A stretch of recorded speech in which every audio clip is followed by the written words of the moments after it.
Donc, alors aujourd'hui, ce que je voudrais vous proposer, c'est des explications sur ce que je vous ai demandé de regarder de Martine sur les transferts thermiques.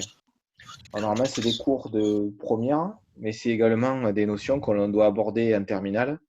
Et puis, je pense que parmi vous, à part ceux qui se destinent vraiment à faire de l'image, de l'informatique, dans tous les BTS industriels, IUT industriels, on parle de ces transferts de chaleur, donc ça me semblait intéressant, important qu'on en parle. Est-ce que vous avez des questions peut-être avant de commencer? Non. Non, c'est bon. Très bien. Alors, notre suite, c'est pas le bon. Je vais supprimer là, juste ce que je fais à l'unité.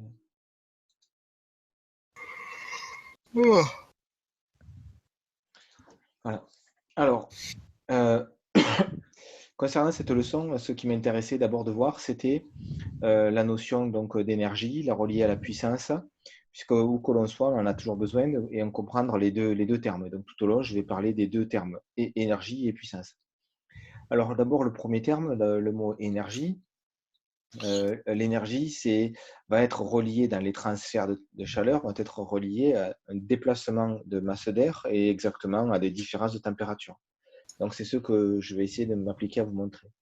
Et la puissance, elle, par contre, c'est toujours la même explication. Pour moi, la puissance, E égale PT, on l'a vu plusieurs fois, on s'en rappelle, mais P égale E sur T veut dire que l'énergie par rapport au temps se déplace, change, peut varier par rapport au temps si je fais E sur T. Et donc, forcément, je vais me retrouver avec la puissance étant la vitesse à laquelle une énergie se déplace. Donc, ça va être hyper intéressant de l'utiliser et d'en discuter du moins pour les transferts thermiques. Est-ce qu'un transfert thermique se fait vite ou pas, en fait? C'est ça l'idée. Alors, les énergies, bien entendu, on se doute bien qu'un wattheure, c'est 3600 joules, puisque dans une heure, il y a 3600 secondes. Et si je fais 1 watt fois 3600 secondes, c'est comme si je faisais 1 watt fois une heure. Donc, le wattheure, c'est bien 3600 joules. Ensuite, les objets ont-ils donc des masses identiques? Alors, pour faire ça, voir avec les fichiers que j'ai faits. J'espère que certains vous avez pu essayer d'en faire, quelques-uns. Ouais. Super. Ouais. Donc, dans ce fichier, en fait, qu'est-ce qu'on voit? Eh bien, je m'étais amusé à relever sur un temps donné, sur un peu moins de 5 minutes, un peu plus de 5 minutes, de relever, en fait, à chaque intervalle de temps régulier, la température dans différents supports. Donc, la laine, un carreau de carrelage, une plaque en fer, des clichés, quoi, j'allais dire, le plastique, et le dernier, un bol tout en fer. Et on se rend compte, quand on superpose toutes ces courbes les unes aux autres, que le bol en fer est la courbe qui, en fait, est la plus basse de toutes. Et celle qui est la plus haute, c'est celle qui est entourée de laine. Toutes les courbes sont à peu près parties de la même valeur. Par contre, on voit bien qu'au final, il y a bien une grosse différence si le bol est en fer ou autre. Alors, si je reprends le terme de la question posée, c'était ça qui m'intéressait. C'était, est-ce que des objets de même masse et de matières différentes conservent l'énergie thermique de la même façon? Eh bien non, ils ne la conservent pas. Alors pourquoi vous pensez qu'ils ne la conservent pas? À quoi je vois dans ce Hmm. graphique que là, les matériaux, les différents matériaux utilisés ne conservent pas la chaleur de la même manière. Parce qu'ils transfèrent à leur environnement. Voilà, ils transfèrent facilement à l'environnement. C'est-à-dire que là, l'eau dans le bol en fer, si le bol est métallique, euh, il va forcément le faire faciliter le passage de la chaleur de l'intérieur vers l'extérieur du bol, comme tu viens de le dire, vers l'environnement. Alors, ça, je l'ai mis sur plusieurs formes, et notamment sous celui-là, il est peut-être moins évident celui-là. Est-ce que des objets de même volume, mais de matières différentes, transmettent l'énergie thermique de la même façon? Alors, celui-ci, c'est là. Pour le faire, alors qu'est-ce que j'ai fait? J'ai multiplié ce terme capacité thermique à la masse volumique. Alors pourquoi? Parce qu'en fait, j'ai multiplié cette unité, joule par kilo par degré, à kilogramme par mètre cube. Et qu'est-ce que ça m'a donné? Des joules par kilo par degré, ici vous le trouvez sous Excel, avec les deux qui sont divisés l'un par l'autre. Et je les ai Mhm. multipliés entre eux avec des kilos par mètre cube pour parler du dernier, kilo divisé par mètre cube ici. On se rend bien compte que kilo et kilo vont s'éliminer, puisqu'il y en a un en haut de l'équation, un en bas, et il ne reste que des joules en haut et des degrés et des mètres cubes en bas. Alors, qu'est-ce qu'il faut voir là-dedans? Ben, c'est qu'en multipliant ces deux, je me suis passé du terme kilo.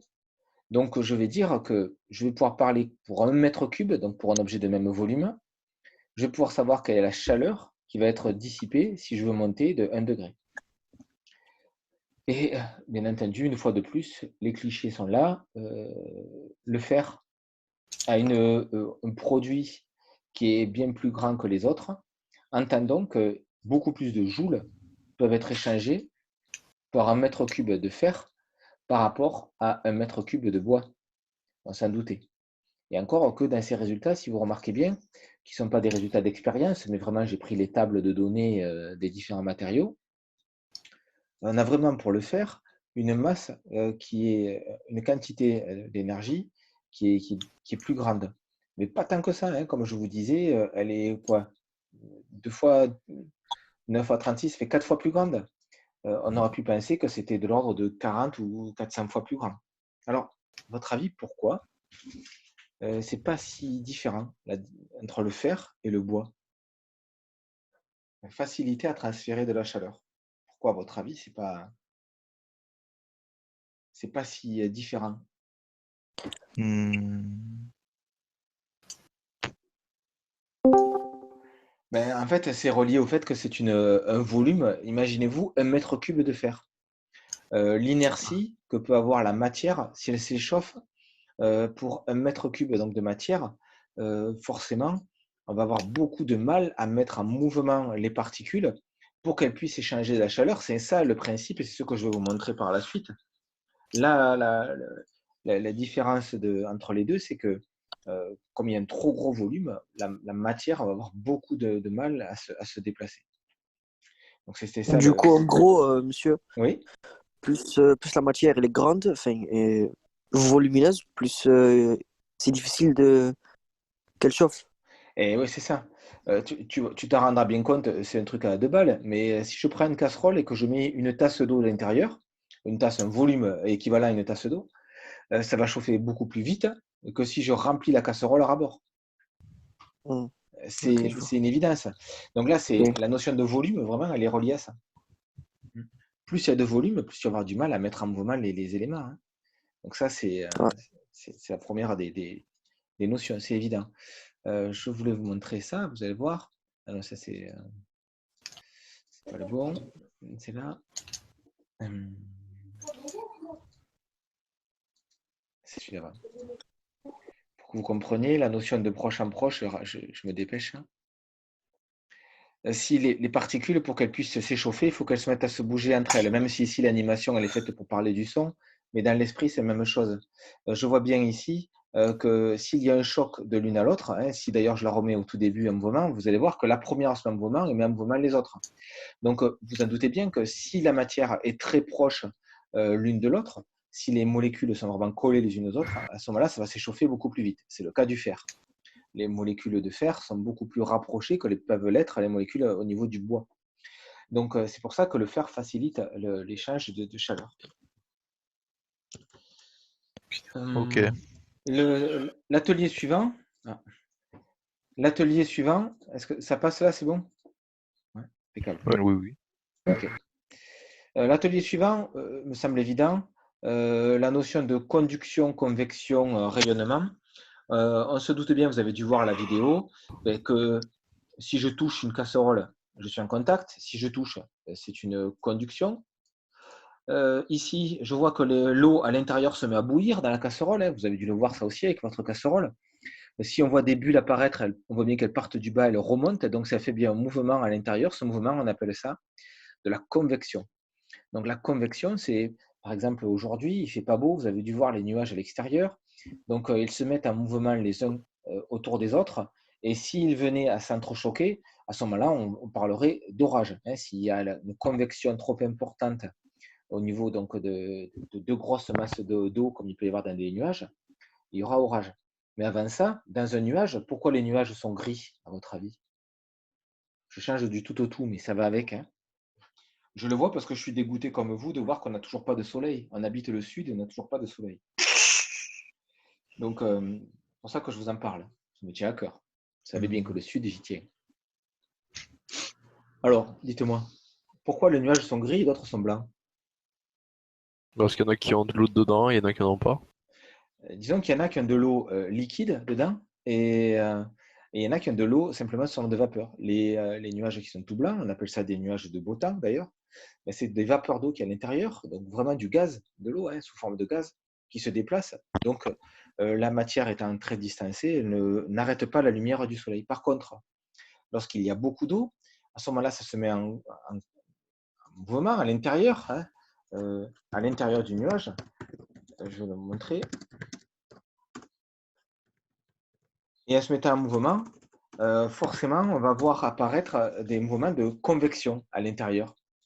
Donc, et ces convections, c'est le fait que l'eau se mette à bouger l'un dans l'autre. Et en se mettant à bouger, forcément, il va y avoir des frictions.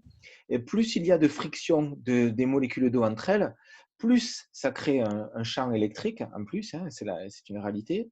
Et plus il y a un champ électrique, plus on va agglomérer facilement de l'eau et créer des zones avec une grosse quantité de gouttelettes d'eau qui vont obscurcir l'espace et qui vont empêcher le mouvement de l'eau de la lumière de passer. Pour revenir à notre casserole, c'est la même chose. Je fais chauffer de l'eau. Donc l'eau qui est chauffée en bas n'a qu'une envie, c'est remonter à la surface.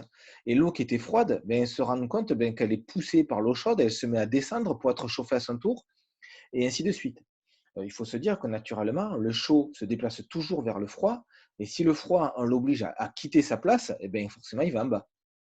Une fois de plus, une chose qui a été bien vue par les architectes qui ont fait l'atelier, je ne sais pas, vous vous rappelez, le bâtiment où vous alliez, vous savez, dans un truc qui s'appelle le lycée Jean Moulin, dans l'atelier, vous avez dû voir que les architectes ont eu l'ingénieuse idée de mettre les radiateurs en plafond, tout à fait cohérent, de mettre un chauffage en plafond, sachant que lorsqu'on le met en plafond, le chauffage, l'air chaud est en haut, et nous qui sommes en bas, on n'en bénéficie pas.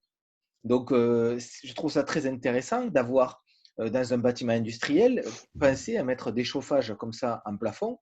Les gars, ils ne se sont même pas posé la question de se dire que les élèves qui sont au sol ne seront pas chauffés. Mais ça semble évident. Toute la chaleur qui est proche de nous s'oblige à monter quand on la crée, rencontre déjà de l'air chaud, qui est à cause des radiateurs qu'il peut y avoir dans votre salle. Et forcément, elle va pas, il peut y avoir de convection. Donc, s'il n'y a pas de convection, forcément, ça ne peut pas marcher. Ouais, bon, c'était des STI, quoi. C'est pas ça en fait. L'idée, c'est que c'est pour des STI, donc on s'en fout, tu veux dire. C'est ça que tu veux dire. Ouais, c'est bon. Là, je suis d'accord. Ouais, c'est les deux, hein. Ah, c'est ça, d'accord, les deux, quoi. Et vivement dans 2 mois qu'on n'en parle plus, qu'on passe à autre chose. Ouais, effectivement. Et là, mais alors, vous voyez, c'est une aberration. Alors, dans une maison individuelle, il n'y a pas beaucoup de mouvements de convection, donc je veux bien comprendre que dans une maison individuelle, où les plafonds sont à 2,50 m, il est possible que la chaleur créée s'oblige à descendre et remplacer l'air. Je veux bien l'entendre, à la limite, je veux bien le comprendre. Mais dans un bâtiment industriel, c'est une aberration, vu les volumes des salles qu'il peut y avoir dans un bâtiment industriel, de penser à mettre un chauffage en plafond, c'est une aberration. C'est une aberration. Bon, ben notre scolarité est une aberration pour le moment. Ouais, c'est vrai. Donc, tout n'est que. Tout est à revoir, en fait. Tout est bien à revoir. Ensuite, le TP de première que vous avez dû faire l'an dernier. Ce TP dit la chose suivante, je verse de l'eau dans un calorimètre. Alors d'abord, le calorimètre, qu'est-ce que c'est? C'est ce que vous appellerez vous, vulgairement une glacière. Le calorimètre, en fait, c'est un objet qui est simplement empêche les échanges d'énergie avec l'extérieur, comme votre glacière peut le faire. On dira qu'on a un système dit adiabatique. Je le marque juste pour le vocabulaire, pour votre culturation. Un système adiabatique, lorsque vous mettez donc à l'intérieur des aliments ou autre chose, tout le froid ou la chaleur ne va pas être échangé avec l'extérieur. Ma question est la suivante. On parle de chaleur, mais dans le cas de votre glacière, dans quel sens se déplace la chaleur? De l'intérieur vers l'extérieur? Ou est-ce que ça vient de l'extérieur vers l'intérieur de votre glacière? Hmm.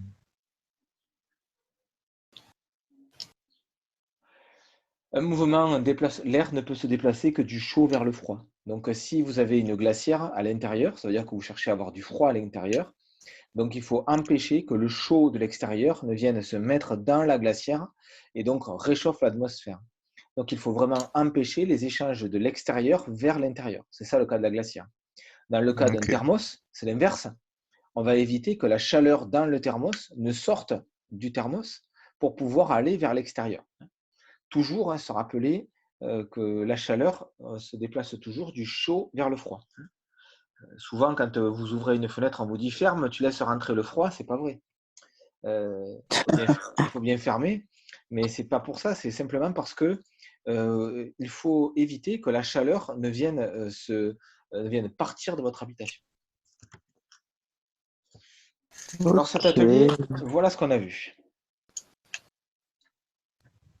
On voit que l'élément qui est chauffant sa puissance n'a pas changé, c'est alimenté électriquement, c'est une résistance qui chauffe, donc la puissance qu'il propose électrique au départ ne changeant pas, la puissance thermique ne change pas non plus. On voit par contre que la température de l'eau monte, et si je calcule cette variation de température, à chaque fois, c'est-à-dire que je dis, je prends et la valeur dans laquelle je suis moins la valeur de départ, par exemple, si je me mets ici, j'ai pris la valeur dans laquelle je suis 56 moins la valeur de départ 46, et je vois à chaque fois l'élévation de température en degrés.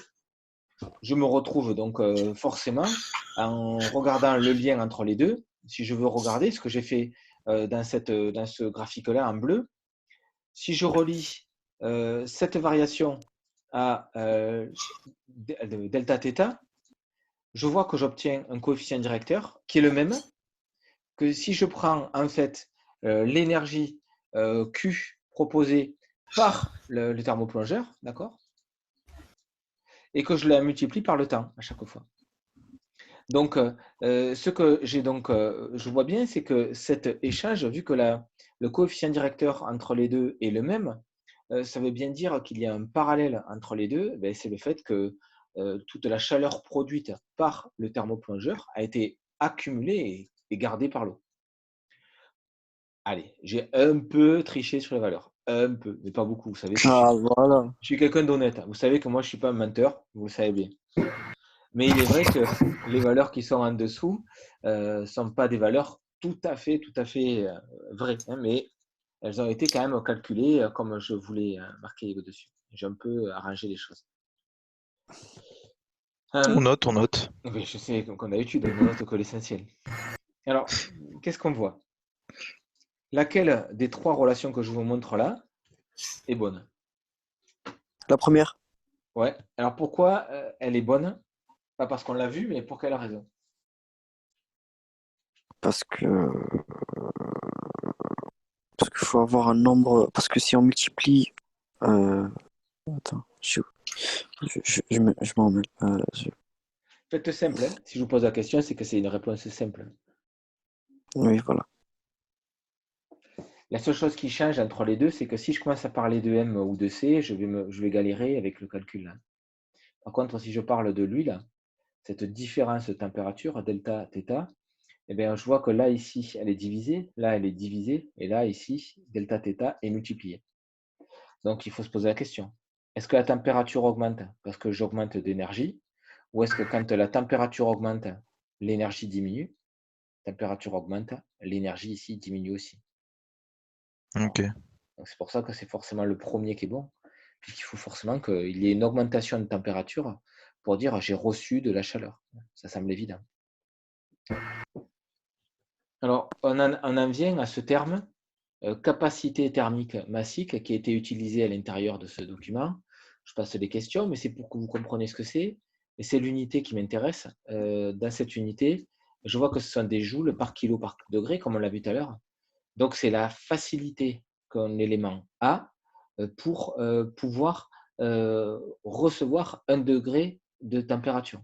Donc, si je prends 1 kg d'eau et que je veux faire monter 1 kg d'eau de 1 degré, il va falloir que je lui fournisse 4180 joules. Par contre, si je prends, comme je l'ai montré au-dessus là, si je prends du fer et que je veux monter de 1 degré, 1 kg d'eau, mais il me faudra beaucoup moins d'énergie. Donc, c'est là où on voit que le fer a cette facilité quand même à recevoir et à monter en température. Vous avez dû remarquer, je pense, que quand vous allez vous baigner, vous avez toujours plus chaud aux pieds sur les surfaces qui sont par exemple du béton, du carrelage ou du sable, Mhm. que si on est sur de l'eau ou du bois. Donc, quand on est dans l'eau, il y a aussi le phénomène de conduction, hein, c'est évident, hein, on touche de l'eau, donc ça refroidit, mais également, il faut beaucoup plus d'énergie. Hein, vous voyez, quand je prends ce chiffre, excusez-moi de passer si vite, il faut beaucoup plus d'énergie ici pour l'eau que ce que j'ai pu voir tout à l'heure pour les autres éléments. Donc, c'est pour ça que l'eau va mettre du temps à monter. On dira que l'eau a une inertie en température. Et c'est ce qui permet également d'avoir, nous, dans le sud, habituellement, grâce à l'inertie de la température de l'eau de mer, on arrive donc à maintenir un climat assez doux dans nos régions, puisque vu que la mer a un gros volume d'eau, les échanges de chaleur vont être beaucoup plus lents grâce à l'eau que dans d'autres régions, comme par exemple au cœur de la Russie ou de l'Europe, l'Europe de l'Est ou autre, où il n'y a pas beaucoup de mer à côté. Et donc forcément, les échanges de chaleur vont être brutaux. Donc il peut y faire et très chaud l'été et très froid l'hiver. La suite, la conductivité. Alors, la conductivité, c'est ce que je voudrais que vous voyez, c'est d'abord répondre à une question avant qu'on voit deux, trois trucs de cette vidéo. Je ne sais pas si vous l'avez regardé. Ce qui m'intéressait, c'est ça. Le matin, vous vous levez, vous mettez le pied sur le sol et vous trouvez que le pied, lorsqu'on le met sur du carrelage, on a froid. Si je le mets sur du bois ou de la moquette, il ne fait pas froid. Alors pourquoi?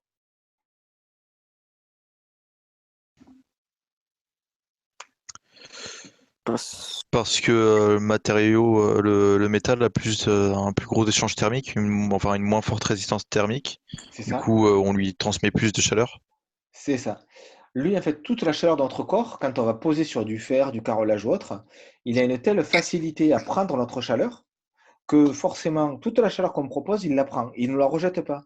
Alors que le bois, il va mettre du temps à prendre notre chaleur. Donc forcément, vu qu'il met du temps, la chaleur que je lui propose en instantané, lorsque je pose le pied, c'est d'instantané, eh bien, je vois bien que la chaleur me revient tout de suite.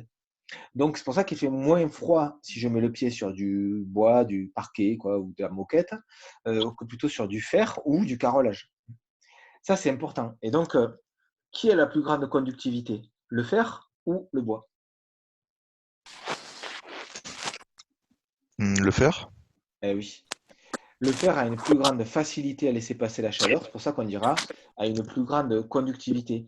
C'est ce que l'on peut remarquer dans les différents documents que j'ai proposés. Et j'ai relié, j'ai trouvé là ici chez un fabricant là, de fibres de bois là, au Canada, j'ai trouvé ce document ici. Je vois bien également que la résistance augmente, la résistance thermique augmente quand la capacité ici, la conductivité thermique, et là, c'est là où il y a un bug. Alors, elle est où la différence? C'est bien, j'aurais pu dire, tiens, la résistance augmente, donc la conductivité diminue. Mhm. Hein, ça semble évident. Si c'est plus résistant, alors c'est d'où vient la différence? Pourquoi mon jugement il est faux là, dans ce que je viens de dire? Euh, Alors, regardez là, hein, l'épaisseur. Ici, vous voyez que Ah l'épaisseur ouais. proposée, elle n'est pas pareille, ce n'est pas les mêmes mesures qui sont proposées dans les deux cas. Et donc l'épaisseur ici vient nous embêter dans notre raisonnement. Vous avez vu également qu'ils augmentent la densité chaque fois. Donc s'ils augmentent la densité, on l'a vu tout à l'heure dans le deuxième atelier que je vous ai proposé sur Excel, on avait bien vu que la masse volumique avait un effet. Donc si la masse volumique est grande, ça va également fausser ma manière de penser. Donc, ce n'est pas si évident de dire ça. Maintenant, en termes d'épaisseur, je vois bien que quand l'épaisseur est importante, la résistance, la conductivité diminue, hein, d'accord? Je vois bien ici la résistance qui change parce que la densité change, mais si je me mets avec des valeurs à peu près similaires, je vais avoir, par exemple, ici, entre les deux, hein, dans les deux manières de faire, la conductivité ne change pas trop, mais forcément, ils sont obligés de jouer sur les épaisseurs pour maintenir une densité qui change, quoi. Donc, c'est un phénomène très particulier et que l'on retrouve ici. J'avais peut-être, vous vous rappelez, on en avait déjà parlé en début d'année. C'était donc, je vais refaire là.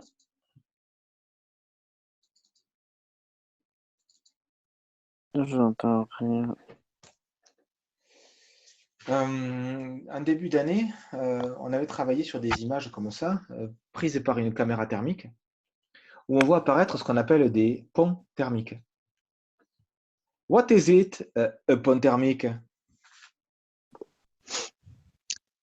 It's an endroit when the chaleur s'en va. Ah, that is beautiful, that is vrai. Donc, c'est ce qu'on a ici. Là, on a un superbe pont thermique. On le voit également au niveau des fenêtres, à l'embrasure des fenêtres, au bord des fenêtres. Ce sont des endroits où la chaleur part facilement parce qu'il y a un mauvais isolement.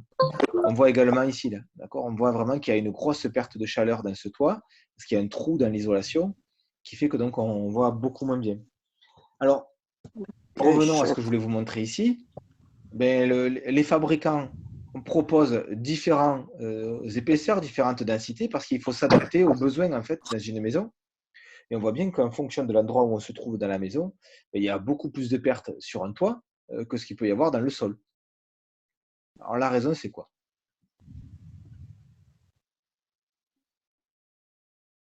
Pourquoi il y a plus de pertes, à votre avis, au niveau des toits qu'est-ce qu'il peut y avoir au niveau du sol? Parce que la chaleur, elle va vers le haut. Premier élément, déjà, tu as raison, la chaleur qu'on propose, elle va avoir, quand elle va être créée dans la maison, elle va avoir tendance à aller vers le haut, donc c'est là où elle risque de partir. Tu as bien raison. Première des raisons, c'est vrai. Mais à la limite, si j'avais un système, comme je vous ai dit tout à l'heure, style glaciaire, qui maintient bien la chaleur, elle devrait rester et puis redescendre, puis faire son chemin. Alors pourquoi, à votre avis, ici, c'est plus petit? Tout dépend de ce qu'il y a dedans, là, ici, là. Qu'est-ce qu'il y a dans le Ah, sol? De ce que la Terre dégage. Et voilà, la chaleur, la Terre est un bon isolant, puisqu'en fait, c'est de la matière qui est quand même assez agglomérée, surtout sous une maison, avec le poids de la maison dessus, etc. La Terre, elle est bien compacte, donc les molécules qui sont présentes sont assez resserrées et donc ne bougent pas. Donc, elles rendent difficile l'échange de chaleur vers le sol. Alors que vers le haut, ici, on a de l'air tout autour. Et donc, l'air, c'est quelque chose qui bouge, qui est très mobile. Donc, si ça bouge, forcément, ça prend ce qu'on lui donne, part avec facilement. Toute l'énergie thermique proposée s'en va et sort par la toiture. C'est évident. Ici, dans cette avant-dernier, je crois, atelier, là, je vous proposais de comprendre quelle était la bonne relation de résistance thermique. Alors, d'après ce que vous voyez sur l'écran, comment je peux savoir laquelle est la bonne formule? hmm. Première chose qu'on peut se poser comme question, si l'épaisseur augmente d'un matériau, Moi, je dirais la première. est-ce que la résistance peut augmenter? Si l'épaisseur augmente, est-ce que la Non, résistance peut augmenter? non, parce qu'on Oui. divise. Parce que? On divise, du coup, ça peut pas augmenter. Et si au contraire? Eh oui, la résistance augmente si tu augmentes l'épaisseur. Plus le matériau est épais, plus forcément il va être résistant. C'est-à-dire que ça, et j'en parlerai après, mais qu'on superpose des couches d'habits, les verres. Donc cette relation et celle-là sont possibles, mais celle-ci, elle est forcément fausse, puisqu'on ne peut pas avoir. Si l'épaisseur augmente, la résistance ne peut pas diminuer. On va le vérifier ici. L'épaisseur augmente et on voit bien ici que la résistance ne fait qu'augmenter. Donc si la résistance ne fait qu'augmenter, c'est bien parce qu'elle est reliée à l'épaisseur. Donc la première et la seconde sont possibles. Alors Oussama, toi tu me dis de prendre la première. Pourquoi Oui. celle-ci n'est pas bonne? Quel est le jugement à dire?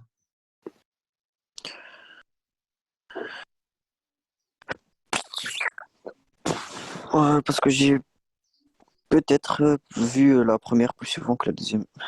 C'est vrai, non, mais je ne doute pas. En plus, je vais vous montrer un truc avec Et Excel. après, Même juste avec des mots, quoi. Plus après, machin. avec des mots, je ne saurais pas vraiment expliquer, mais Il n'y en a aucun qui pourrait le faire? Non. Ben, plus ce chiffre en bas augmente, plus le matériau conduit. Ça s'appelle conductivité thermique, en fait, lambda. Donc, plus la conductivité, vous voyez, c'est écrit là, hein, plus la oui. conductivité thermique augmente, Plus la plus résistance baisse. voilà, la résistance se baisse. Donc, forcément, c'est obligé que ce soit dans ce sens-là. Ça ne serait pas cohérent de dire le matériau il conduit beaucoup et en même temps il résiste. C'est pas possible. S'il conduit, s'il laisse passer, il ne peut pas empêcher. Ça ne peut pas aller avec. Donc, c'est forcément que cette relation qui était bonne, la première. Et d'ailleurs, dans Excel, c'est ce que j'ai fait avec les matériaux. En prenant les différentes caractéristiques. Donc, j'ai pris la résistance en fonction de l'épaisseur, j'ai obtenu une droite, et le coefficient directeur que j'ai obtenu de cette droite, je me suis rendu compte que c'était l'inverse de la conductivité thermique qui était proposée par le fabricant. Donc, forcément, la résistance, ça veut dire que la résistance thermique, elle est proportionnelle à 1 sur la conductivité.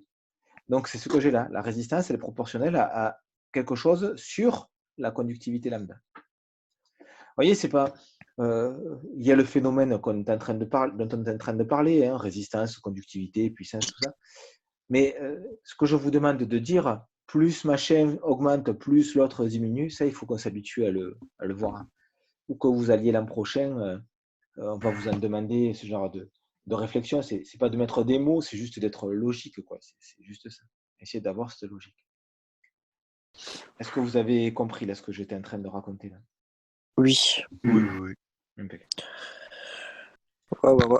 Alors, pour finir, là, dans cette partie-là, limiter les pertes, ben, ça me semble évident de comprendre ce qu'on appelle l'isolation par l'extérieur. Je trouvais que c'était pas mal d'en parler. De plus en plus, en rénovation, on va placer des isolants en extérieur, comme ça, plutôt que de le mettre à l'intérieur des maisons. Hein. Souvent, on va mettre donc des polystyrènes, des trucs comme ça à l'intérieur des maisons. Pourquoi, à votre avis, on fait on fait de l'isolation par l'extérieur?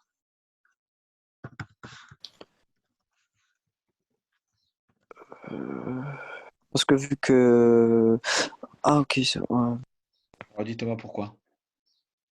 Parce que en fait, ça fonctionne comme... ça, ouais,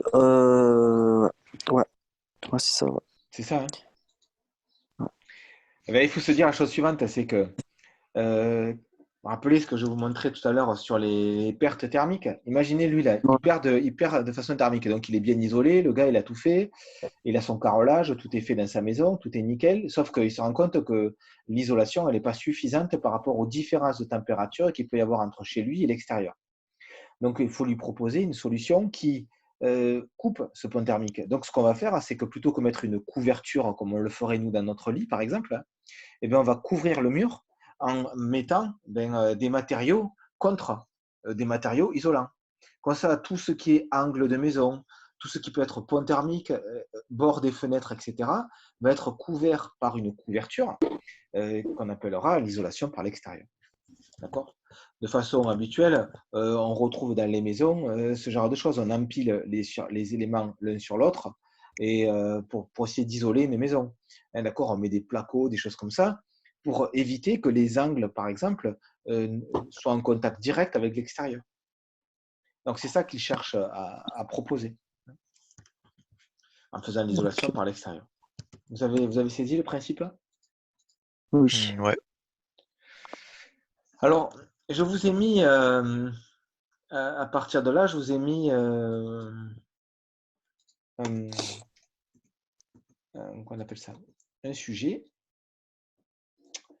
Je ne sais pas si vous avez regardé, mais je trouvais, c'est des sujets de début, hein, c'est-à-dire les débuts des années où on nous parle de quelqu'un, vous voyez, on s'en fout, mais c'était, je n'ai pas modifié, même si j'aime pas d'habitude, je trouve c'est bidon. Et voilà. Donc c'est un gars qui veut isoler son garage Et je voudrais juste que ça peut nous toucher tous, hein, c'est-à-dire qu'autour de vous, on peut vous demander, tiens, je vais acheter la laine de verre, hein, est-ce que c'est possible, etc. Donc, c'est ce qu'un technicien peut savoir faire. Et surtout que je vous avoue que me semble intéressant, quel que soit le BTS dans lequel vous allez, si vous travaillez dans l'industrie, tout ce qui est échange de chaleur, thermicien, etc., contrôle qualité, tous ces métiers basés sur des échanges des bonnes isolations des maisons, c'est très à la mode. C'est de plus en plus rentable. Ce sont des métiers d'avenir parce qu'on en a vraiment besoin. Des gens qui étudient les pertes de chaleur d'une maison, c'est quelque chose qui me semble intéressant. Après, chacun voit, mais c'est vrai que ça me semble des métiers sympas, quoi. On n'a pas trop à se salir et en même temps, c'est lucratif, c'est-à-dire qu'on gagne de l'argent. Ouais. Je dis ça, je dis rien, hein, mais je dis ça. Voilà. Ça m'a brassé. Voilà, une fois de plus, ça restera dans les tablettes, comme il disait. Alors, dans quel sens le transfert thermique dans la maison de Frédéric va se mettre en place? Qu'est-ce que vous me diriez? Je ne vais pas vous faire des calculs, je vais juste vous montrer comment on fait, c'est tout. Juste qu'on voit comment on fait. Dans quel sens, vous voyez la première question, dans quel sens s'effectuera le transfert thermique dans la maison de Frédéric? De l'intérieur vers l'extérieur. Eh oui, parce qu'en fait, forcément, de la chaleur va être perdue et va forcément sortir vers l'extérieur où il fait froid, c'est évident. Donner l'expression pour calculer le flux thermique. Donc ça, je vous ai mis une fiche à côté. Je crois que je vous ai même mis la correction du sujet, je ne sais plus. Mais le cours qu'on aurait vu ensemble, la dernière des relations qui est proposée, c'est celle-ci. C'est celle-là qui dit que le flux thermique augmente si la température augmente et surtout le flux diminue si la résistance augmente. Alors le flux, hein, c'est quoi?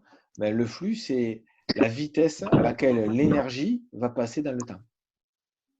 Donc, plus l'énergie traverse une paroi vite, plus le matériau est puissant. Autrement dit, permet un flux important. Alors, une question peut-être éventuellement, c'est vrai que j'aurais pu présenter le cours peut-être avant de faire le sujet, mais ça va avec. Une fenêtre est plus puissante qu'un mur ou l'inverse? Si j'admets que le flux ici, c'est la puissance et que c'est une énergie qui passe par rapport au temps, je vous pose la question. Est-ce qu'une fenêtre, elle est plus puissante que ce que peut être un mur? Une fenêtre normale ou Ouais, une fenêtre actuelle, hein, d'accord? Un double vitrage. Bon, un truc comme peut-être, ça. oui. Elle va être plus puissante. Alors oui, pourquoi? Parce ils savent comment faire. Ça, c'est une bonne remarque. Mais le technicien que tu es, qu'est-ce qu'il pense? Sûrement pas grand-chose. Moi, je le dis avant toi, c'est bon. Mais qu'est-ce qu'il pourrait dire? Alors, c'est pas pareil, ma question est mieux posée. Qu'est-ce qu'il pourrait dire, le technicien? Mais est-ce que la fenêtre laisse passer Que la la chaleur? vitre, c'est mieux. Eh bien, réfléchissons. C'est une bonne Est-ce que la chaleur passe plus facilement au travers de la vitre ou au travers du mur? là, Bon, parce que la résistance de la fenêtre il est plus grande. Eh oui. La facilité d'une fenêtre, c'est de laisser passer la chaleur, c'est un problème. La fenêtre, c'est un avantage parce qu'on arrive à voir au travers. Vous avez vu, j'aime faire des cours qui servent. Mais il faut quand même se dire qu'il y a beaucoup de chaleur qui passe au travers du vitrage. Et c'est d'ailleurs pour ça qu'ils ont créé des doubles, voire des triples vitrages, pour essayer de retenir au maximum la chaleur. Mais sinon, là, le flux de chaleur, la quantité de chaleur est beaucoup plus importante au travers d'une fenêtre qu'au travers d'un mur. Vous n'avez qu'à voir. Mettez votre main sur un mur, mettez votre main sur une fenêtre. Vous allez vous rendre compte que quand vous mettez la main sur le mur, votre sensation est moins froide que si vous la mettez sur une fenêtre. Donc forcément, le flux de chaleur est plus important au travers d'une fenêtre qu'au travers d'un mur. Alors là, vous direz surtout pas à vos parents que c'est moi qui vous ai dit de mettre vos doigts sales sur la vitre. Hein. Sur la fenêtre, ouais. D'accord, vous ne le direz pas, hein, ça reste entre nous. Je ne voudrais pas nous faire engueuler, vous voyez. Ce serait dommage. Mais c'est vrai que c'est une réalité, hein, et c'est difficile à penser, hein, dire que la fenêtre est plus puissante en termes de flux thermique, c'est laisse passer plus facilement la chaleur que peut le faire un mur. C'est ça. Ça, on l'a vu, cette formule-là. Et celle-ci, eh ben, on en parlait tout à l'heure, plus il y a de matériaux superposés les uns dans les autres, plus la paroi va être isolante. Alors, question. J'en ai plein aujourd'hui, c'est dingue. Hein. C'est ouf ça. C'est ouf. Hein. Alors, pourquoi de l'air? Hein? C'est Pourquoi on avec la prend pression. de l'air comme isolant? C'est avec la pression. Et vu que plus la pression augmente, plus la densité de l'air augmente. Du coup, ça crée un isolant. C'est- Ok, ouais, ça ta gueule. C'était bien essayé, hein, mais c'est pas non. Ouais. J'essaie de trouver une image qui soit jolie. Et d'abord, la première, peut-être celle-ci, juste comprendre qu'est-ce que c'est ce matériau. C'est du polystyrène. Le polystyrène, c'est quoi? C'est une matière en plastique. Donc, c'est des billes. Peut-être que vous avez déjà vu ça. Et ce ne sont pas des billes Mhm. pleines. Ce sont des billes qui ont été créées pour emprisonner de l'air. Donc, en fait, toutes ces billes qui ont été collées les unes contre les autres ont emprisonné de l'air. Alors, et ensuite, quand on pose, je ne vois pas d'image très jolie pour ça. Vous voyez, on met de la colle contre l'isolant. Pourquoi on met de la colle? Peut-être je vais mettre ça, peut-être. Vous le voyez, on met pas de la colle comme on collerait une fenêtre. Vous voyez, on va mettre des plots de colle, des bouts de colle sur le bord. C'est dommage, il n'y a pas d'image avec un Gus qui fait sa maison. C'est pas grave, attends, c'est pas ça. Bon, bref, tout ça pour dire qu'il laisse de l'air en fait emprisonné entre le mur en béton, en aglo, ce que vous voulez, et l'isolant, tout simplement parce que c'est gratuit et que l'air est un isolant gratuit. Donc, lorsqu'on va emprisonner de l'air, eh bien, en fait, on va emprisonner un isolant, mais qui ne nous coûte rien. Donc, c'est pour ça que l'isolant est vachement utilisé pour isoler. Vous n'avez qu'à voir la laine de roche. La laine de roche, ce sont des rouleaux d'isolant qui sont mis en plafond. Mais en fait, qu'est-ce que c'est? C'est une structure hyper souple, vous voyez? Ce sont des feuilles. Je ne sais pas s'il y a des visions de près, enfin, on s'en fout, mais c'est un isolant dans lequel, en fait, on essaye de créer des sandwichs de feuilles, et à l'intérieur de ces sandwichs, il y a de l'air. C'est un isolant gratuit, en fait. On veut piéger l'air qui a été mis au moment de la fabrication. Donc, il a été piégé, et ça isole les maisons, et ça isole très bien. Hein. Aujourd'hui, Mm. une maison actuelle, avec les normes actuelles, il faut mettre entre 25 et 30 cm de cet isolant en plafond pour être sûr d'avoir une isolation parfaite. Donc, c'est ce qui se fait maintenant. Revenons à Frédéric. Hein Fredo. Fredo, hein Freddy, voilà, bien sûr. Notre ami Freddy va ici avoir à choisir. Il est à Casto, il est devant le rayon, laine de roche, polystyrène, liège ou cellulose. Et bien entendu, le technicien que vous êtes lui dit, tu devrais prendre cet isolant. Lequel?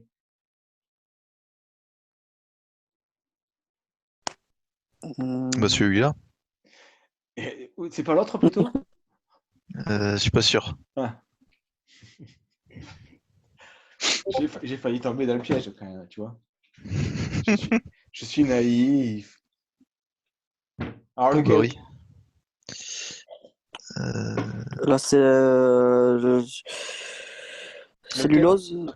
Lequel en fait je vais choisir comme isolant? Celui qui a plus, alors, voilà, celui qui a une plus grande isolance C'est ça. thermique, Donc la plus conductivité, je petite crois. Le conductivité, liège. bien entendu. C'est donc le chiffre ici qui va être le plus petit qui va être choisi, puisqu'il faut qu'il ne conduise pas la chaleur. Donc c'est être le polystyrène, c'est lui là. Le polystyrène Ap- extrudé qui va être choisi comme matériau. Après Fredo, il faut qu'il ait le budget est limité aussi, hein, parce que Ouais. il nous faut le prix quand même, hein, parce que Ah, ouais, mais donc, vu que c'est lui le meilleur isolant, et comme je te le montrais tout à l'heure sur l'image, c'est l'isolant, si tu veux, qui emprisonne le plus d'air. Donc c'est lui, là, le polystyrène extrudé. Ce polystyrène, il ne coûte pas grand-chose. Donc c'est vraiment ce ok. qui est vraiment le plus utilisé, donc c'est lui qui coûte le moins cher. Avant, on utilisait du liège pas mal en quantité. Le liège expansé, Ouais. c'est ce qui constitue les bouchons, vous voyez, les bouchons des bouteilles. Mais en fait, le liège, c'est du bois, hein, c'est un matériau en bois très léger. et qui a deux facilités de propriétés. Une première isolation thermique. Comme vous avez vu la différence, quand même, c'est assez remarquable. Quand même, hein. On voit bien que là, c'est un bon conducteur, Ah, donc ce n'est non, pas bon ça a pour l'air la d'être chaleur. revenu. Par contre, au niveau acoustique, le liège, c'est super. On réalise souvent des isolations acoustiques avec du liège que l'on met sur le mur, puisqu'en fait, il absorbe facilement l'onde sonore, le liège. Et Ok. la cellulose, excusez-moi, vous la connaissez, c'est ce qu'on appelle le papier. Alors, après, c'est du calcul. C'était pas, je voulais pas vous montrer, vous embêter là maintenant avec le calcul. Ceux qui veulent le faire, il y a le sujet, etc. Je voudrais voir un peu les notions générales ici. Et après, les calculs, je les laisserai faire ou je répondrai à vos questions si besoin. Voilà ici un système, on appelle ça aujourd'hui un chauffage thermodynamique. Donc, c'est-à-dire, la thermodynamique, c'est l'étude des déplacements de fluides. Donc, qu'est-ce que c'est? C'est un capteur de chaleur placé sur le plafond qui va faire chauffer l'eau dans le ballon d'eau chaude. Donc, ce sont des systèmes qui coûtent assez cher, mais qui sont écologiques. Donc, qui ne dépensent que très peu d'électricité pour créer de l'eau chaude. Donc, il ne faut pas le mettre dans sa maison pour dire j'économise de l'argent, mais simplement, je ne puise pas dans les énergies électriques. C'est tout. C'est le seul intérêt de ces ballons actuels dits thermodynamiques. C'est des pompes à chaleur qui utilisent très peu d'énergie électrique. Alors, ici, comment ça fonctionne?